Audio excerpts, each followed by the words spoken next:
The extreme heat is top of mind for everyone, so is staying safe. Just this week, we learned young athletes are some of the most at risk when it comes to heat-related illnesses, so we want to arm families and especially you parents with the knowledge you need to avoid an issue before it starts. To help us out, we have U of L's Dr. Jordan Hilgefort right here in studio with us. He's a family medicine and sports medicine specialist, the perfect man for this job. Thanks so much for taking time with us today. Thank you for having me.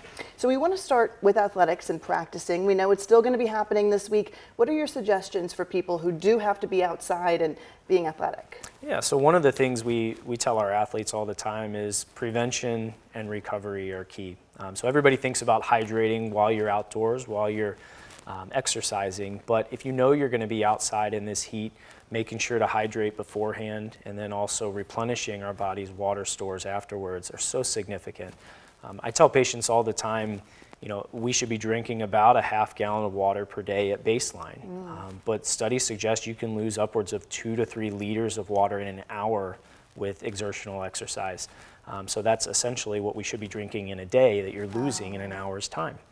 So making sure that you're preparing for that both ahead of time and then after activity, replenishing those stores is significant. And then obviously during the heat of the day, between the hours of about 10 a.m. to 5 p.m., trying to avoid being in the heat of the day if possible. So really structuring your day such that you're trying to pursue activity, if at all possible, first thing in the morning or later in the evening is ideal.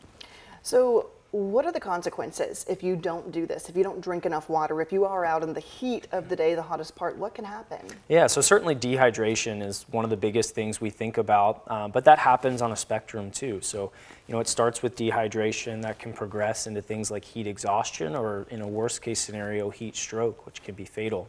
So things that we tell patients to look out for are certainly if you're having profuse sweating, headaches, fatigue, dizziness, nausea, vomiting, a number of other symptoms. Certainly if you experience those are things that you want to be able to remove yourself from the heat in order to treat. And again, we recommend hydrating with water if at all possible.